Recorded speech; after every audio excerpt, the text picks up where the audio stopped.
Good evening, it's Dale again here, bringing you a second video. I hope before you've moved on to take a look at this one that you have had the opportunity to look at video 1. If you haven't, I'd ask that you do that first. I think I pinned it to the Freedom's Call Facebook page. The reason I'm asking you to do that is that what I'm about to go over now perhaps won't make too much sense to you unless you've had the opportunity to look at that first.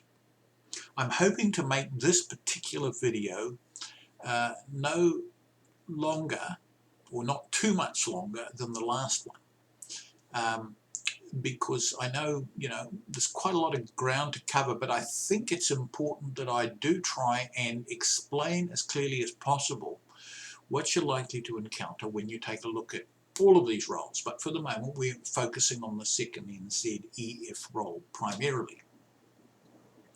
So first off, if you actually take a look at the website, the homepage of the website, well, one thing I didn't mention last time when I spoke with you, I mentioned that there were various things that caused me to go ahead and produce these roles. One thing I didn't touch on was the fact that my own dad had served overseas during the war. In the dedication that I've made to all members who served overseas, I particularly mention him, and we certainly have a huge debt of gratitude to all of these men and women who made us enjoy the freedoms that we have today, or who enabled us to enjoy the freedoms that we have today. I used to, he never spoke very much about the war, but occasionally he'd recount some things, particularly as they related to comrades. And I actually got to meet many of these men in later years. Some were very close friends of his, some just associates. But it set me to thinking, well, I wondered, did this person serve overseas? And if they did, were they in the army? Were they in the Navy or the Air Force? And I was left to wonder. And, just maybe what did they do? Where did they end up? Questions like that. And so that set me to thinking as well. And of course, as I said to you last time, there were many other reasons, very good and compelling reasons, for producing these roles. So I just wanted to cover that because I didn't really bring that out last time around. Now, one of the things that I would like to do is also just bring out something else that I didn't mention last time around. I mentioned this whole thing about the servicemen and women having to have some sort of connection to Northland. And I thought I might just spell out for you today, when in a couple of minutes, I'll bring up the website and go through some of the criteria I used to establish that connection. But there are two situations where we will see men and women perhaps should have been on this role and who are not. And so I just like to briefly touch base on those now. There would have been men and women who served overseas who were not resident in Northland either at the beginning of the war or during the war, but who sometime after the war perhaps lived in Northland for many years. And then they went away to some other area and perhaps died in that area, or perhaps went overseas. And so on the face of it, without recourse to the likes of electoral rolls for every single person on the roll, which was an absolute improbability, there was no way of actually knowing whether a particular person did in fact have the connection. So and there would have been people in that situation for sure, who perhaps really should feature on the roll, but there's no way that I can find out who those people are. So that's the first point. The second point is that there are probably some names on the roll that you might argue shouldn't be there because the connection to to Northland is somewhat tenuous. You might have, for example, a commercial traveller who has come up from down south, happened to be cruising through Northland, and suddenly, you know, this thought flashed up, gee, I think I'm going to enlist. And so off he charges, he goes into Kaitaia, Whangarei, or wherever, and enlists. And because place of enlistment is in Northland, he features on the roll. And you might say, well, yeah, but that's the only connection he ever had to Northland, is that he, you know, he enlisted there. He's not really a Northlander, or she. Well, again, a little difficult to single these people out and say, well, they shouldn't be on the roll. So I've erred on the right side and I've included them on the roll. So I just wanted to make those points known to you. You will see at the foot of this post, I'm putting up a number of links, and these will be to different external web pages. So you'll see links to the N.Z.E.F, to the New Zealand Army Nursing Service website, to the Maori Battalion website, to the likes of, well, perhaps we'll leave the Commonwealth Graves and that till the next video, but you'll see links to certain websites that I touch upon here just below this post. So do feel free, I think you should actually go visit these places and find out a little bit more information if you would like from there. Now I'm going to go to the website itself, so bear with me for a minute if I turn away, or sometimes I turn away and look at notes, but I'm going to take a look at the website itself and just run you over some current figures that I think may be of interest to you, which I've just now managed to put right up to date. Okay, so just as I say, bear with me a sec. I'm going right back to the home page to start off with. And we'll take a quick look first of all at that second N.Z.E.F role, sometimes referred to as the Freedom's Call Roll of Honour. Now, in all, as at today, which is the 3rd of May 2020, there are 8,054 lines of data, and they're spread over some 36 columns of that roll. It is in Excel spreadsheet format. What I do have for you now, though, is an exact number of servicemen and women who appear on that roll, and that's as a result of this recent exercise I've been through. And I can tell you that those 8,054 lines of data pertain to 6,732 servicemen and women. Now that is inclusive, when I say the 8,054 lines of data, of course, are inclusive of duplicate entries for aliases and, of course, additional entries where there were multiple embarkations. But these have now been matched up to the individual embarkation lists, and we'll talk about those again some other time as well. I'm not going to talk about the Freedom's Call Other Forces role at all today, other than to mention a couple of things as we move on, but briefly. But I will tell you that that currently has 1,209 entries for servicemen and women who served in the Royal New Zealand Air Force, the Royal New Zealand Navy, the Merchant Navy, the Royal Air Force and Royal Navy, as well as various overseas forces, Commonwealth and otherwise. The Lest We Forget role features only N.Z.E.F personnel. That's a role honouring those who did not return. Now, clearly there were airmen and Navy personnel who were also killed in action overseas. They don't feature on that role, but they do appear on the other forces role, and the fact that they were killed and where they were killed and so on is detailed there. The Lest We Forget role lists 596 second N.Z.E.F personnel who were killed or who otherwise died in the course of service overseas. The 28 Maori Battalion role is an extrapolation also from the main role. It features 974 entries inclusive of duplicates. And I have made that role available for the Te Aroha 28 Maori Battalion Museum, which opened back in February. Welcome to use any material on it.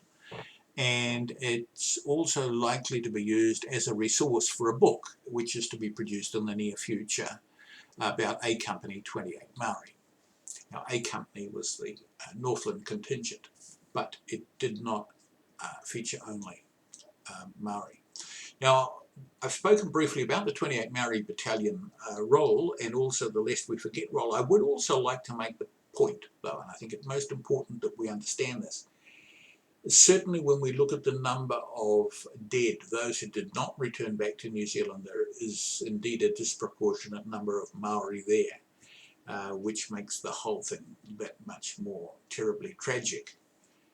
So I just wanted to bring that point out to you. Another extrapolation is the N.Z.E.F and WAAC roles, or role, I should say. Inclusive of duplicate entries, that has 173 entries. And there are likely to be further additions to that role, I suspect, in future. Much of the information pertaining to these women came off the N.Z.E.F website. This is a military nurses website, and that has a role of nurses and WAC personnel who served in both wars, World War I and World War II, and of course some of those women went across with J-Force as well. And I will put details down below. Now, having said that, you'll see when I start talking about some of the individual columns that not everybody who served in the 28 Maori Battalion is on the Maori Battalion website, and not everyone who was in the N.Z.E.F or the WAC features on the nurses website as well. A recent addition to the many roles that have taken shape from this big role was what I call the familial role. It lists immediate family, broken down into two parts. I think I said that in my first video. So if you can imagine one role in a spreadsheet with another role directly beneath it, the top roll features 1,786 second N.Z.E.F members, and against in the column alongside of that, you will see that the relatives, or immediate relatives, if you like, of those members appears alongside. These may have been sons, daughters, fathers, mothers, brothers, and the like. So. But not cousins, for example. So, and these are color-coded. So the entries in the top part of that spreadsheet, you'll see in that left-hand column, they're in red. And in the second spreadsheet, they're in blue. Red meaning second N.Z.E.F, blue other forces. So, for example, if you had somebody appearing in the second N.Z.E.F role, in that left-hand column in red, you will have other kin in the right-hand side, either in red, in blue, or in black. Now, if they're in red, that means they served in the second N.Z.E.F also, and if they were killed, that's denoted. If they served in the other forces, that is shown as well, and if they don't feature on either of those two roles, in other words, if the next of kin don't feature on either of those two roles, then they're shown in black. So where the entry is either in red or blue in the left-hand column of each role, then there will be a corresponding entry somewhere else for the other kin member or members.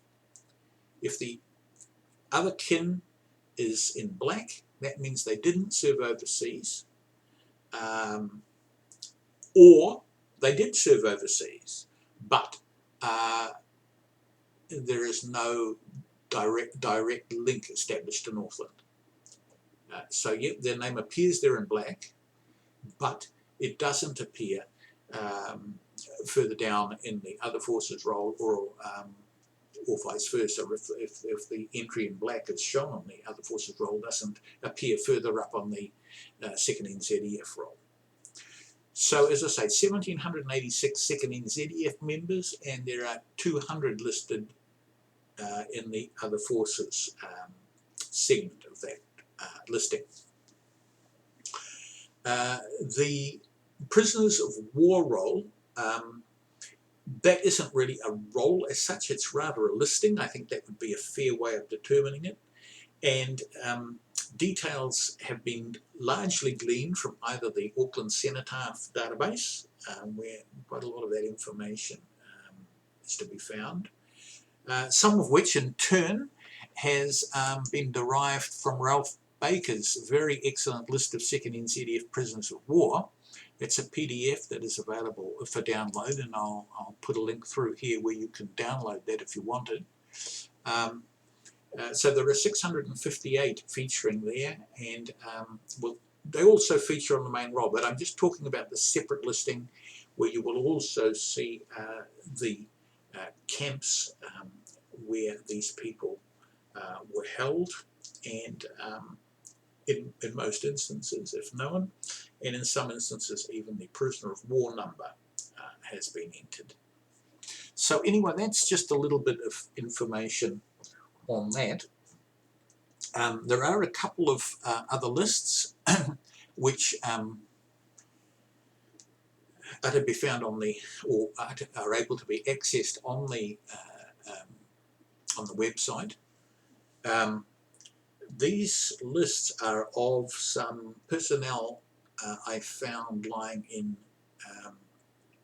RSA graves in the Whangarei area and in the Far North area, and for whom I have as yet not established whether they served in World War II, and just, you know, whether in fact, yeah, they served in World War II, whether it was World War I, and indeed just which unit they may have served with. And I'm hoping some of those are still to be found. I have found a number of them, so the list have diminished quite a lot in terms of numbers.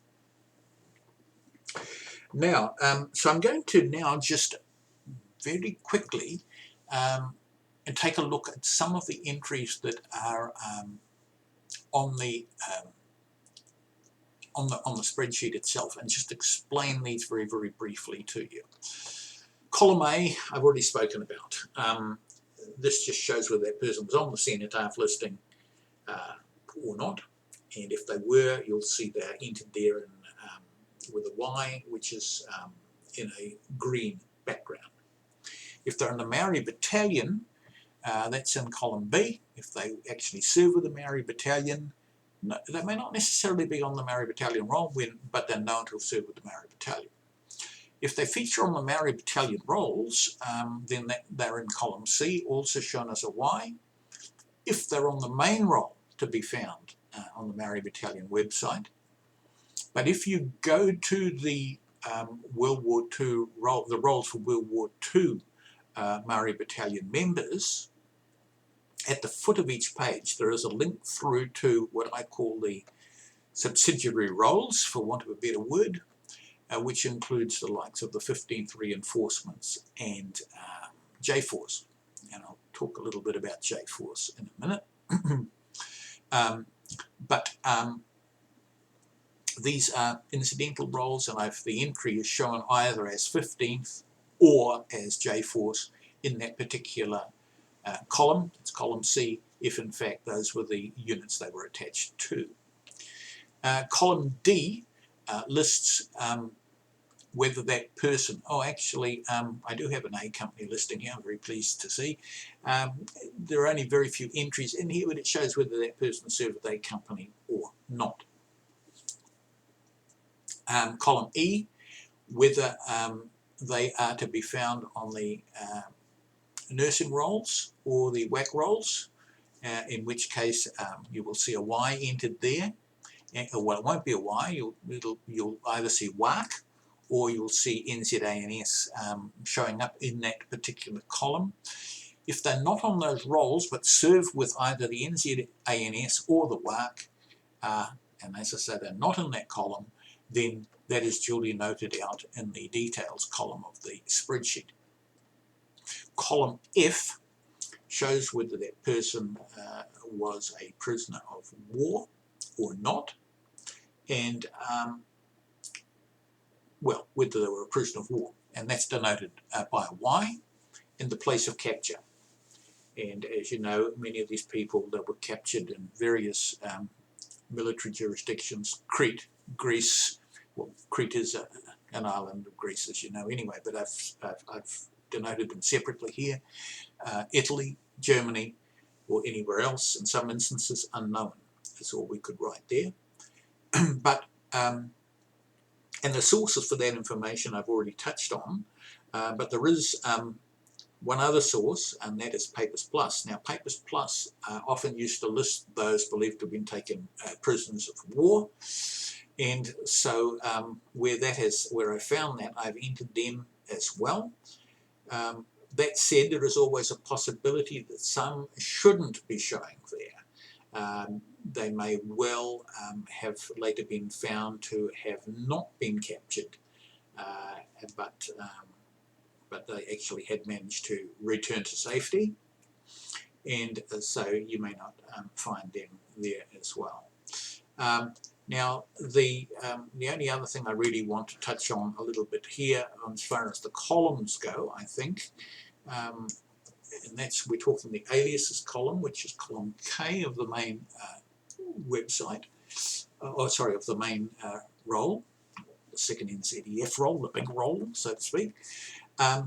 If we have a name that is very, very similar, and I may have touched on this before briefly, but if we have a name which, for example, I'm looking at one here now,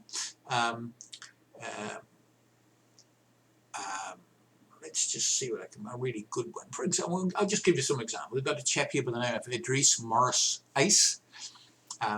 He's also been found elsewhere to have had the name attached to him of Idris Morris Ace, and he's also known as Mori Ace. So that would be one example. Right underneath him, I have one Alexander Richard Piers Adams, and so the entry is under the name of Adams. So what that's really telling us, that don't go looking for a duplicate there. The entry is only under the name of Adams, even though it is acknowledged that he has a hyphenated name, Piers-Adams. So wherever you see a hyphenated name, always look for the surname, the second surname, or second derivative of the surname. If you if you have slight variations, you'll see something, like there's one here, Acast Henry, as it appears on the roll. I've since found that his full name was Henry Battens Acast, also known as Jack Artast, also known as Henry Battens. Now, so you're getting quite big varieties. Now, another one here is Alexander Doris, in the alias column, Dench Doris. Now, so that tells him Dench obviously is quite widely disparate surname to that of Alexander. So that means that we're going to find a dual entry. And if I go to Doris Dench, I will see in the K column, C under Alexander Doris. So in other words, there are two entries there. One for the name of Dench, which is the name as per the roll, and the other the alias, which is Alexander Doris. So I just thought that I would mention that to you. Now, I think I have covered pretty much all that I wanted to today. I want to talk, though, just briefly about the last of the nominal roles that was produced. And initially, I had reservations about even including this role at all. But I did. And the reason I did was because it actually, these names that appear on what I call the um, January 45, I think it is, to June 48 roll, is an inclusive part of the nominal roll. So if you go to the library, for example, and pull up the microfiches there, you will see that J-Force features there. These are the guys and women who went to Japan in the mop-up operations after the Japanese surrender. So they may not necessarily have seen active service. Many of them did. Many of them, had previously been in various theatres of war and then later were redeployed across to Japan for that mop-up operation. But for some of them, it was their very, very first deployment overseas, and they never saw action. They went over there, they served overseas, but they will feature on that J46 to J48 roll, and I just thought it important to bring that point out to you. I'm going to just skip through a couple of other things here, just briefly, that I'm looking at here. Column M lists the actual rank at the time of embarkation. Of course, the passage of time throughout the course of the war, you would have seen ranks change. Sometimes people were were promoted, and very occasionally demoted. So in column W, for example, you will see where I have that information, the known last rank held. And there are many, of course, that I don't have that information for. In the case of Maori Battalion personnel, I just basically went to the Maori Battalion website, and if the rank was listed there, down it went. All too often it was the same rank as one found on the on the nominal roll itself. However, it became all too apparent, particularly later on when we got looking at grave plaques and gravestones on the Find a Grave and Billion Graves websites. I'll talk about those next time. But sometimes we would find a rank shown there. And if that rank differed from what was found on the Maori Battalion site, or indeed from what may have shown up on, say, the N.Z.E.F site, then that rank has in fact been entered. So you might see somebody, for example, is showing up on the Maori Battalion site or on the N.Z.E.F, last rank as corporal, and I go to the grave site and find that the guy, in fact, this gentleman may have been promoted to the rank of sergeant. So that gives us a little bit of information on that score. The only other thing that I really want to touch on here, and this harkens back to the Lest We Forget roll, there are some columns here, and I think I can deal with those now, and then we can move on to some of the other columns next week. For those that didn't return from the war, and again I am talking 2nd N.Z.E.F personnel here, remember we're talking about a listing relating to those men and women. A column exists to show where they were killed or where they died, the theatre of war where they were killed or died, or not necessarily the theatre of war, because sometimes they returned to New Zealand and died. The name of the cemetery where they lie, or where they are memorialised, and also the grave or memorial reference. It might be a grave reference or a memorial reference in whichever of these cemeteries or memorial parks we are referring to. And the source of that information, in some instances it has been the N.Z.E.F, but all too often it has come from the Commonwealth War Graves Commission website or the War Graves Project website. And I will also put up some links to those websites should you wish to go and take a look at the graves of some of those who have fallen. So I think I've pretty much covered everything I wanted to here today. I'm sorry if this is a pretty lengthy video, but I think it's important that we get the first half. I'm going across the spreadsheet now. The first half of that spreadsheet covered pretty fully, and I think I've done that. I am going to just briefly now, though, return to the website itself, and I'm going to just make sure that there isn't anything that I haven't touched upon here already. Just very quickly, I'm looking through the rolls of honour here and just see if there's anything at all that I should maybe bring out now, because we won't be returning to this information.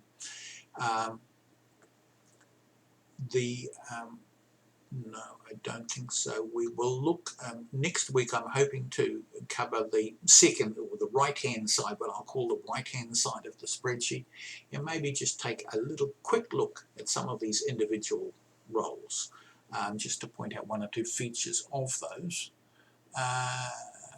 But I don't think there is anything here. No, there's nothing on that particular one. That's okay, so let's just go to the roll of honour itself and see if there's anything I really want to mention here. I've spoken about, yeah, one thing I do want to mention, I did talk about these criteria for selection, and I mentioned a couple of people, a couple of instances today where there were those who may have escaped through the net, so to speak, and who perhaps should be on the rolls, and then one or two that you might think rightfully shouldn't have been put on the rolls. But generally speaking, the normal criteria that I used were the person needed to have either enlisted in Northland, lived there when enlisting, had next of kin residing there, been born there, died post-war there, been laid to rest somewhere in that area of Northland, been memorialised there, or been known to have otherwise lived, worked, trained, or studied there before enlisting. Now, as I say, there would be one or two of those, particularly those who enlisted, where you might say that relationship is somewhat tenuous. But I think that covers that pretty well. By the way, there are two or three little notations, entries right down at the very, very foot of that roll. There are further 5 entries down right at the very, very foot of the Freedom's Call roll. One for a civilian New Zealand coast watcher who was executed by the Japanese and posthumously awarded the honorary rank of corporal. One not on the roll but killed in the course of training for overseas service. And 3 whose gravestones showed that they served in the N.Z.E.F, but whom I could not find on the nominal rolls. There was one other whose family had stated per the cenotaph record that he had served with the N.Z.E.F. He has not been entered as he was not on the rolls. He apparently served in the Army and also in the Navy, but he is to be found on the Freedom's Corps Other Forces roll. So I think we have everything there. I spoke about the Quick Start Guide last time. Oh, just one other thing. Let's talk now about the dead roll, just briefly. I have 591 servicemen and women listed as having been killed or who otherwise died on that roll. The youngest mentioned, there were 2 who were only aged 20, the eldest 43. And it goes without saying that there were a large number of families who lost 2, 3, even more sons, or perhaps a father or something like that. So in column T, that which gives a breakdown of where that person died, this is a general breakdown, which I think is fairly accurate. I may need to return to it just to tweak it. But North Africa, 251 were killed in that theatre of war. That includes Tunisia, Libya, Palestine, the Western Desert, and Egypt. And during the months of June and July 1942 alone, there were 71 killed. And as I think I've already said to you before, in all of these deaths, there was this terribly disproportionate number of Maori who never returned home. So, you know, it really sets you to thinking. It's pretty sobering when you start looking at these figures. In Italy, there were 171. In Crete, which I've listed separately, even though it is the large island of Greece, in Crete, 68, in Greece, central Greece and the other Aegean islands, 33. 32 died at sea, including off Tobruk and off Tonga. 18 of that 32 were recorded as being on the fateful voyage of the SS Nino Bixio as prisoners of war when it was torpedoed by a British submarine, and 5 on the SS Sebastiano Venier, the Jason, also known as the Jason, which I think was also the subject of either a torpedo or aerial attack. 9 were killed in the Pacific Theatre. That included the Solomon Islands, Mono Island, the Gilbert Treasuries, and 1 unspecified.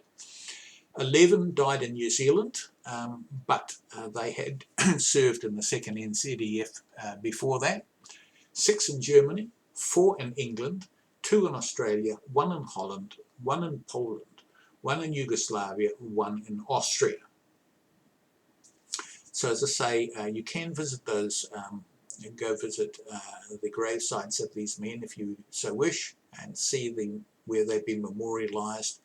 And I put down below the Commonwealth War Graves, the links to the Commonwealth War Graves Commission and New Zealand War Grave Project websites, so you can find out quite a lot about them there. So yeah, I think we've done pretty well with that.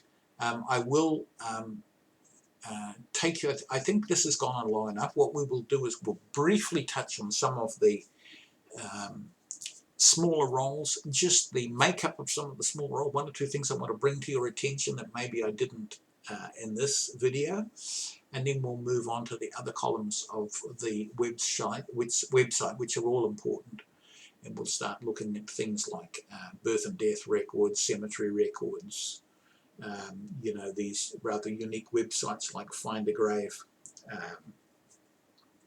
billiongraves.com, and I'll also be touching on things such as that other details column again, and also some of the genealogical records that one is able to draw on as well. So a long one. Thank you for your attention. It's been quite a long video, this one. I hope you've got some value out of it, and we'll talk again soon, maybe in another week's time or so. Thank you very much.